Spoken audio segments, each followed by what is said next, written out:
Halo, kembali lagi bersama saya Miss Ana di channel YouTube Klinik Belajar Pitagoras.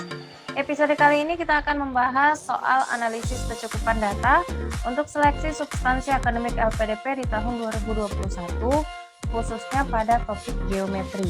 Jadi mungkin teman-teman yang besok akan melaksanakan ujian seleksi substansi akademik tetap semangat ya. Kalau video ini bermanfaat, silakan share ke teman-teman kalian, like, dan jangan lupa subscribe channel YouTube kami ya. Oke, langsung saja kita akan membahas soal yang pertama. Pada segitiga PQR, berapakah nilai dari X? Nah, di sini pernyataan satunya adalah PQ sama dengan PR. Pernyataan kedua, Y sama dengan 40. Oke, kita tinjau pernyataan satu dulu ya. Di sini pernyataan satunya, PQ sama dengan PR. Maka segitiga PQR ini sama kaki ya. Nah, kalau segitiga PQR ini sama kaki, berarti Y itu sama dengan Z ya. Jadi sudutnya ini Y derajat itu sama dengan Z derajat, oke? Nah, kita ketahui bahwa jumlah sudut segitiga itu adalah 180 derajat ya, di mana X derajat ditambah Y tambah Z itu sama dengan 180 derajat. Nah, karena Y sama dengan Z ya, ini tadi, kita bisa ganti Z-nya ini dengan Y. Oke, seperti ini, 180 derajat, X tambah 2Y sama dengan 180. Oke, yang ditanya X. Karena Y-nya tidak diketahui, ya di sini Y-nya tidak diketahui, maka kita tidak bisa menentukan nilai X-nya. Oke, berarti pernyataan satu saja tidak cukup. Nah, kita tinjau lagi pernyataan kedua. Y-nya itu 40. Nah, kalau Y-nya 40, di sini kita bisa tuliskan kembali jumlah sudut segitiga ya, X derajat tambah 40 tambah Z ya. Berarti X tambah Z sama dengan 140. Kita juga belum bisa menentukan nilai X-nya karena Z-nya belum diketahui. Berarti pernyataan kedua saja juga tidak cukup. Nah, gimana kalau misalkan kita kombinasikan pernyataan 1 dan 2? Otomatis bisa ya, di sini kita kalau kita kombinasikan pernyataan 1 dan 2. Oke? Nah, di sini kan udah diketahui ya kalau Y-nya 40. Ini kalau misalkan 1 dan 2 dikombinasi berarti X tambah 2Y sama dengan 180. Jadi ini tadi statement satunya ya. Kemudian kita gunakan Y-nya 40 berdasarkan statement 2. 2 kali 40. Oke.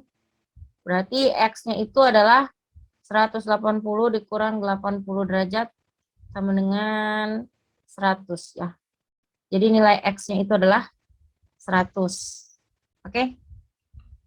Nah, kalau seperti ini berarti kita bisa jawab C ya. 2 pernyataan bersama-sama cukup untuk menjawab pertanyaan, tetapi 1 pernyataan saja tidak cukup. Kita beralih pada contoh soal yang kedua. Pada gambar di samping, apakah luas segitiga ADE sama dengan luas persegi ABCD? Pernyataan 1, X sama dengan 10, dan Y sama dengan 5. Pernyataan kedua, X sama dengan 2Y. Oke, kita akan melihat dulu nih. Gambarnya di sini segitiga ADE. Segitiga ADE berarti kalau dicari luasnya, oke, luas dari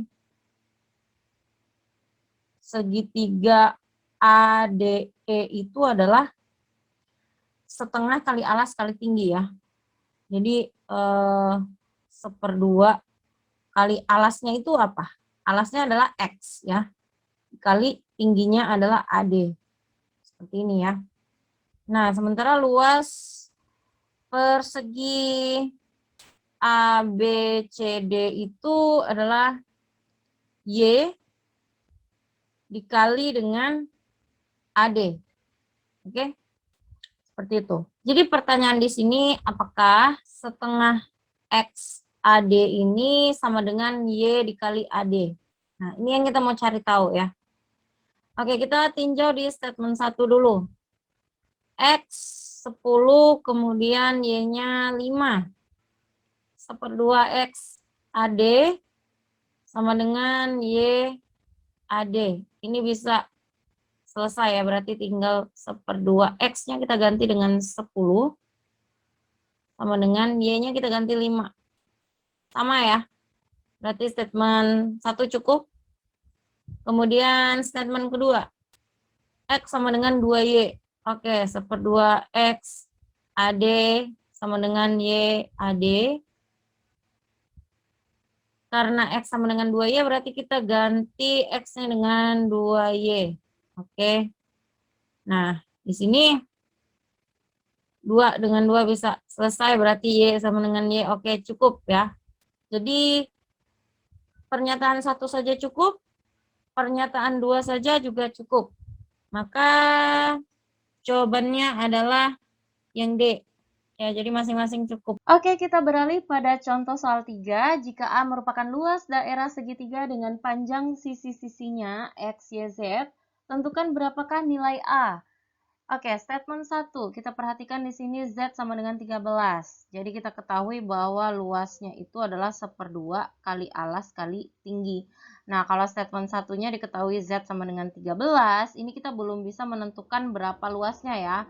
Oke, di sini A-nya 1/2 kali alasnya adalah Y, tingginya adalah X. Jadi kita butuh salah satu nilai X atau Y menggunakan teorema Pythagoras agar kita bisa menentukan berapa X atau Y-nya. Jadi statement 1 saja tidak cukup. Dan statement 2, A sama dengan 5Y/2. Nah, di sini 5Y/2. Berarti kita bisa ganti ya di sini A sama dengan 1/2YX.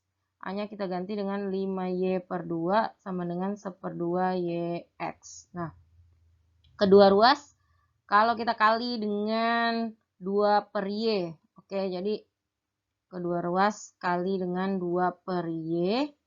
Berarti nanti bisa dieliminasi ya ini Y-nya. Ini 2 juga. Oke, jadinya 5 sama dengan X atau X sama dengan 5. Nah, statement 2 saja tidak cukup untuk menentukan luasnya karena kita hanya mengetahui X-nya saja di sini ya. Oke, katakanlah kita kombinasi statement 1 dan 2. Oke, kita kombinasikan ya. Statement 1 dan 2 ini bisa kita menentukan luasnya ya. Kita akan cari salah satunya dulu. Kalau X-nya udah diketahui, Z-nya juga udah diketahui, berarti kita bisa cari nilai Y. Di mana Y itu adalah akar dari Z kuadrat dikurang X kuadrat ya. Jadi Z-nya itu tadi berapa? Kita bisa substitusi. Nanti dapat nilai Y, terus kita substitusi ke nilai A di sini ya. 1/2YX. Jadi dapat luasnya berapa. Oke, jadi harus dikombinasikan ya antara pernyataan 1 dan 2. Berarti jawabannya di sini adalah C. 2 pernyataan bersama-sama cukup untuk menjawab pertanyaan, tetapi 1 pernyataan saja tidak cukup. Oke, kita beralih pada contoh soal berikutnya. Oke, kita beralih pada contoh soal 4. Berapakah luas dalam satuan meter persegi untuk plot bangunan yang ditunjukkan pada gambar di samping? Oke, di sini gambarnya sudah tersedia ya. Kemudian statement satunya KM sama dengan MP sama dengan 30 meter. Dan statement 2-nya adalah JK sama dengan KL sama dengan LM sama dengan MN sama dengan NP sama dengan 15 meter. Nah, kalau kita mau mencari luas bangun ini, kita bisa pecah menjadi katakanlah 4 bangun ya, bisa juga 3 bangun. Nah, ini bangun pertama, bangun kedua, bangun ketiga, bangun keempat, oke. Nah, untuk statement 1, meskipun KM sama dengan MP sama dengan 30 meter ya, tapi kita tidak bisa menentukan luas daerah bangun datar ini ya, karena kita nggak tahu nih panjangnya JK ini berapa, terus MN juga berapa, dan NP nggak diketahui ya. Jadi statement 1 saja tidak cukup. Nah, kalau statement 2, JK sama dengan KL. Oke, JK sama dengan KL. kemudian LM sama dengan MN, dan sama dengan NP. Nah, udah diketahui di sini 15 meter ya. Jadi ini 15, kemudian JK-nya tadi 15, KL 15, LM 15, MN juga 15. Nah, ini kan mudah ya kalau seperti ini. Ini semuanya bangun 1, 2, 3, 4 ini adalah bangun persegi ya, dimana luasnya itu adalah sisi dipangkatkan 2. Jadi luas perseginya itu adalah 15 kali 15. Kalau kita cari L persegi yang 1, 2, 3, dan 4 ya, itu berarti 4 dikali 15, ini 15 ya. 15 kali 15 ya. Jadi dapat gitu kalau statement 2 saja. Oke, berarti statement 2 saja cukup untuk menjawab pertanyaan, tetapi pernyataan 1 saja tidak cukup. Oke, jadi jawabannya B. Oke, kita beralih pada contoh soal 5. Pada gambar di samping, garis K dan M saling sejajar. Apakah X sama dengan Z? Pernyataan 1, X sama dengan W. Pernyataan kedua, Y sama dengan 180 dikurang W. Nah, dari bangun ini kita boleh memberi pemisalan dulu ya. Anggaplah ini di sini titik A, kemudian ini titik B, C, D. Oke, seperti itu ya. Nah, karena K dan M ini sejajar, maka berdasarkan sifat garis paralel, X itu merupakan ukuran derajat dari sudut ABC ya, yang di sini. Oke, biar lebih jelasnya saya berikan ilustrasi dulu ya. Anggap ini garis K. Oke.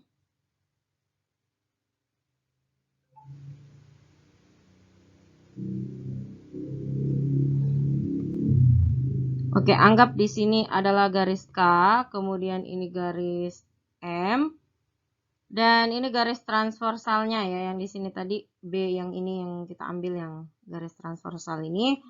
Nah, kita mau mencari nilai yang di sini. Oke. Sementara ini X ya, ini X, kemudian ini Y. Nah, X dengan sudut yang di sini itu sama ya nilainya. Anggaplah ini apa ya? N. Oke, N ya, di sini N. Kemudian di sini O. Oke. Jadi ini X itu sama dengan N ya. Karena sehadap ya. Sementara N ini bertolak belakang dengan O yang ini. Berarti yang di sini itu sama aja dengan X ya. X derajat ya, di sini berarti X derajat. Kita bisa tuliskan di sini X derajat juga ya. Nah, di sini adalah sudut berpelurus dengan Z derajat. Kalau yang di sini kita jumlahkan dengan Z, itu hasilnya adalah 180. Sama aja kayak X tambah Y juga 180 derajat. Berarti katakanlah ini sudut interior dari segi 4 ABCD ya. Jadi sudut interior segi 4 ABCD itu adalah ini. Yang di dalam ini ya, Y derajat. Kemudian ini X, kita udah namai X aja ya, X derajat. Kemudian W, oke. Dan yang di sini ya. Oke. Yang di sini ini langsung aja kita tuliskan 180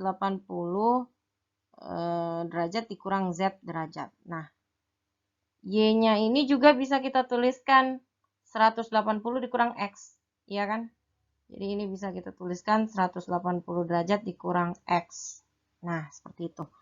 Oke, kita ketahui bahwa oke, kita tinjau, langsung tinjau statement 1 ya. Statement 1, X itu sama dengan W. Oke. Jumlah sudut ya, ukuran sudut segi 4 ABCD itu adalah 360 derajat. Jadi kita bisa kita jumlahkan semua ini, oke. Y-nya udah kita ganti dengan 180 dikurang X derajat ditambah X ya, ditambah W ditambah 180 dikurang Z sama dengan 360 ya. Nah, karena tadi X sama dengan W, berarti ini kita bisa ganti X ya. Ini bisa selesai dengan ini, berarti 180 tambah 180 kan 360 derajat. Ditambah ini kita ganti X ya. Kemudian ini kita tetap ya. Jadi itu dikurang Z derajat sama dengan 360 derajat. Oke.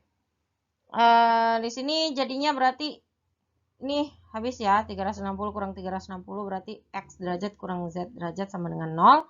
Artinya X itu sama dengan Z ya.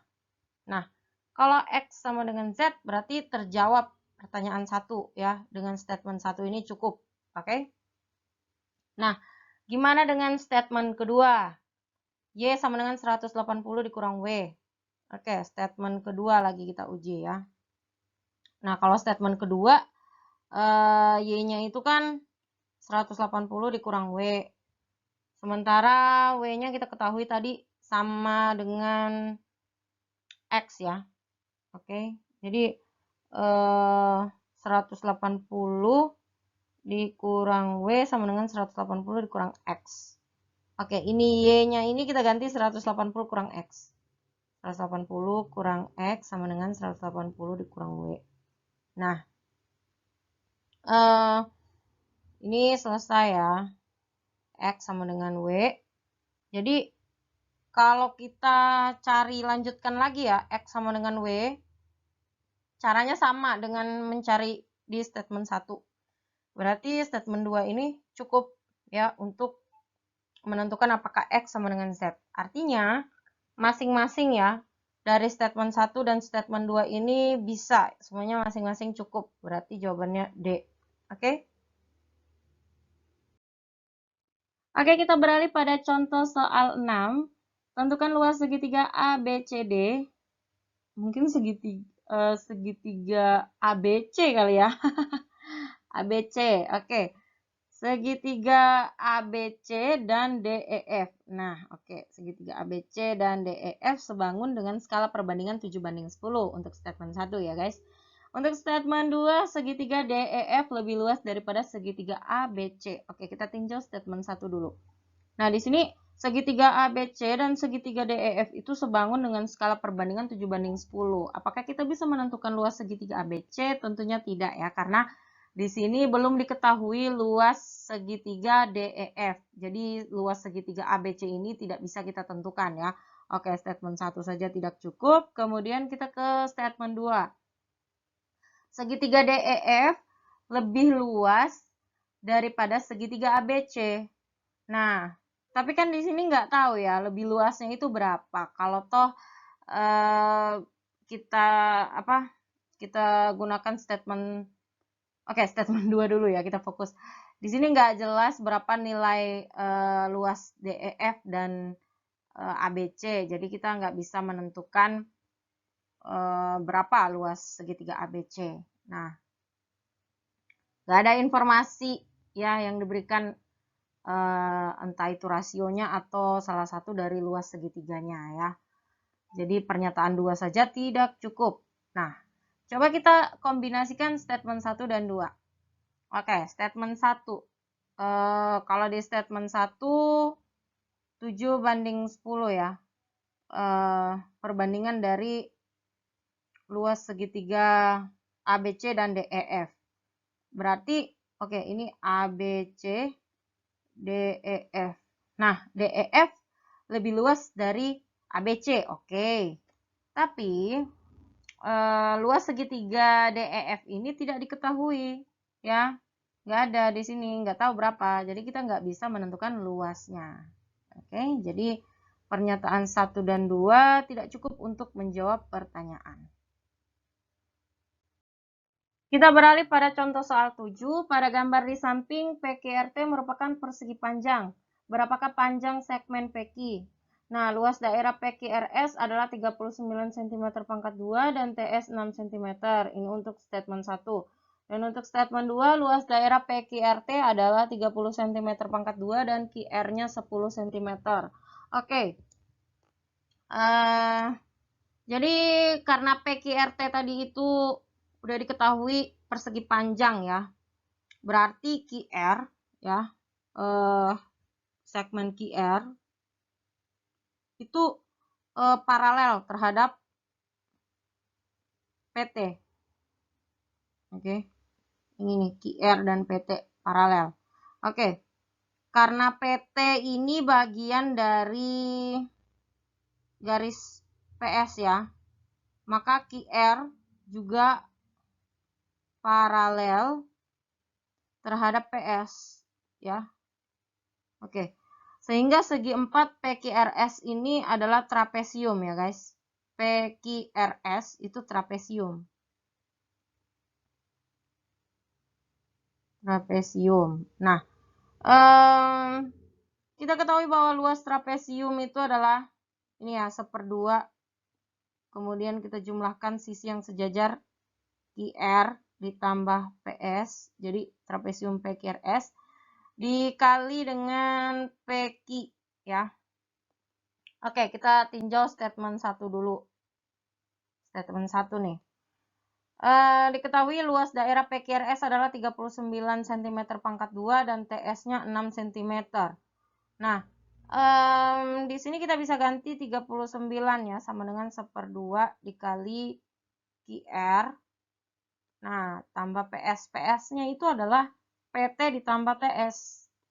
PT tambah TS ya, kali PQ. Oke.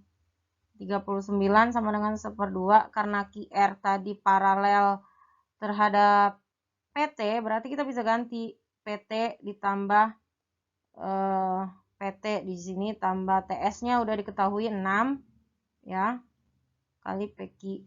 Oke, 39 sama dengan 1/2 dikali 2 PT ditambah 6 dikali dengan PQ. Nah, di sini kita nggak bisa nentuin berapakah panjang PQ karena PT-nya belum diketahui ya. Di statement 1 PT nggak diketahui.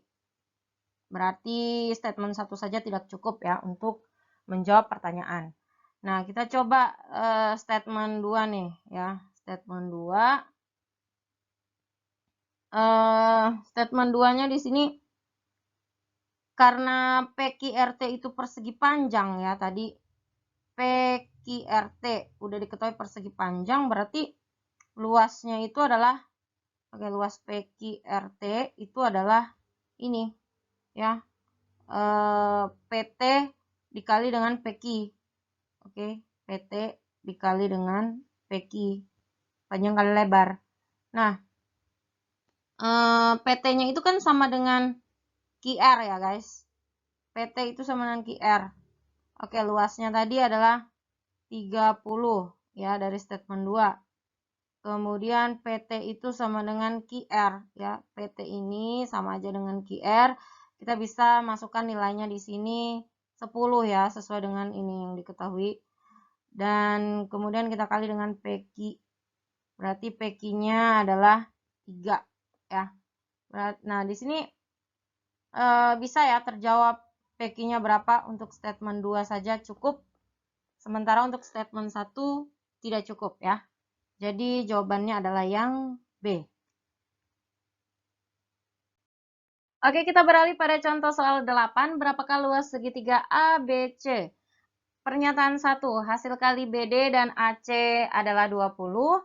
Kemudian pernyataan kedua, X-nya 45. Jadi sudut BAD itu 45 derajat. Oke, kita lihat di sini. Kalau ditanya segitiga ABC, berarti kita butuh yang namanya alas ya, dan tinggi. Oke, kita tuliskan dulu ya. Kalau luas segitiga ABC itu 1/2 kali alasnya adalah AC dikali tingginya.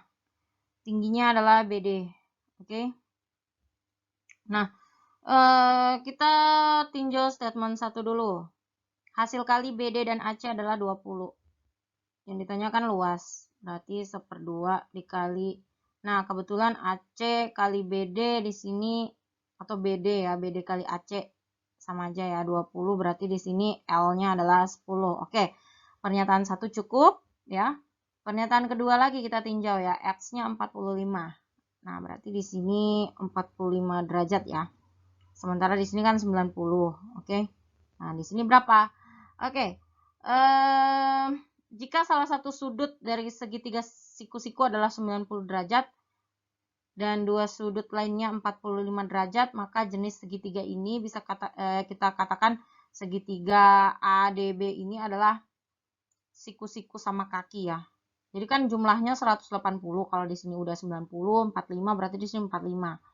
Nah, dalam hal ini sisi yang saling berdekatan dengan 90 derajat ini ya, sudut 90 derajat ini harus sama satu sama lain. Artinya di sini ya, karena X-nya itu 45 derajat, kemudian M sudut ADB itu 90 derajat, dan M sudut ABD itu 45 derajat ya. Berarti tadi ya, segitiga ADB itu siku-siku sama kaki.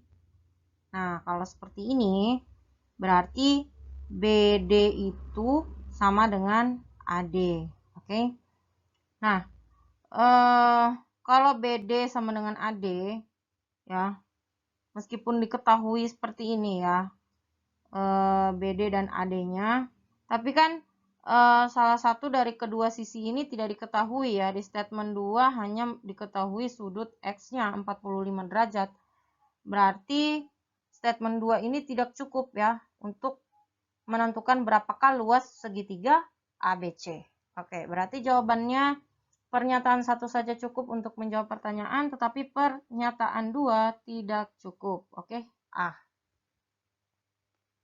Oke, kita beralih pada contoh soal yang ke-9 ya, teman-teman. Jangan lupa untuk like dan share ke teman-teman kamu kalau video ini bermanfaat ya. Tetap semangat buat yang akan menjalani tes substansi akademik LPDP untuk hari besok ya, tanggal 12, 13, 14 juga. Tetap semangat semuanya. Semoga sukses ya, dan video ini bisa membawa manfaat. Pokoknya kalau bermanfaat, share ya ke teman-teman kamu. Jangan lupa subscribe juga channel YouTube kami, karena di sini kalian akan menyimak atau mendapatkan berbagai informasi terkait pemecahan soal-soal matematika, atau juga mungkin informasi lain, misalkan tentang media-media pembelajaran matematika. Semoga bisa membawa manfaat ya buat teman-teman semua. Oke, langsung aja nih contoh soal yang terakhir ya. Kok nggak digenepin 10? Ya nanti deh. 9 aja ya. Oke. Di contoh soal 9, tentukan volume dari balok ya. Nah, kita diminta untuk menentukan volume dari suatu balok. Pernyataan 1, panjang balok adalah 2 kali lebarnya dan tingginya 4 cm. Pernyataan 2, panjang balok adalah 6 cm. Nah, kita ketahui bahwa volume balok itu adalah panjang kali lebar kali tinggi ya. Nah, untuk statement 1 dulu nih kita tinjau. Panjang balok, P-nya itu adalah 2 kali lebarnya dan tingginya adalah 4 cm. Oke. Apakah kita bisa menentukan berapakah volumenya? Oke. P-nya kita ganti 2L. 2L dikali L kali 4. P-nya adalah 2L pangkat 2 kali 4 ya. 8L kuadrat. Kita nggak bisa nentuin volumenya karena di statement 1 ini L-nya belum diketahui. Jadi pernyataan 1 saja tidak cukup. Oke. Kita ke pernyataan 2 lagi ya. Kita tinjau. Panjangnya adalah 6 cm. Oke, volumenya berarti 6 dikali L kali T. Nah, ini juga sama aja. Kita nggak bisa menentukan berapa volumenya karena lebar dan tingginya belum diketahui. Nah, gimana kalau misalkan kita kombinasi ya? Kombinasi statement 1 dan 2. Kalau dikombinasikan, Bisa ya, jelas. Di sini P-nya adalah panjangnya berapa tadi? 6 dikali lebarnya berapa? Lebarnya karena tadi katakanlah P sama dengan 2L ya. P 2L berarti kalau P 2L, P-nya tadi 6, berarti L-nya adalah 3 ya. Berarti 6 kali 3 kali 4 ya. Volumenya berarti 72. Nah, kalau ini kombinasi statement 1 dan 2 cukup ya, berarti jawabannya C. Tapi kalau untuk soal analisis kecukupan data, kita tidak perlu mencari nilainya seperti ini ya, teman-teman. Kita hanya cukup tahu aja apakah ini bisa dicari. Intinya teman-teman paham konsepnya, jadi tidak perlu dicari sepanjang ini. Kalau kita paham cara mencarinya, berarti bisa ya menentukan apakah pernyataan 1 saja cukup, pernyataan 2 saja tidak cukup. Jadi Miss Ana cuma mau menyajikan kenapa sih cukup, kenapa nggak cukup. Jadi ini untuk bahan belajar aja buat teman-teman semua ya. Oke, sekian dulu video pembelajaran kita pada episode kali ini. Semoga bermanfaat buat teman-teman semua. Sampai ketemu lagi pada episode berikutnya tentunya dengan video pembelajaran yang lebih menarik. Oke, sampai jumpa dan tetap semangat. Stay terus di channel YouTube kami Klinik Belajar Pitagoras.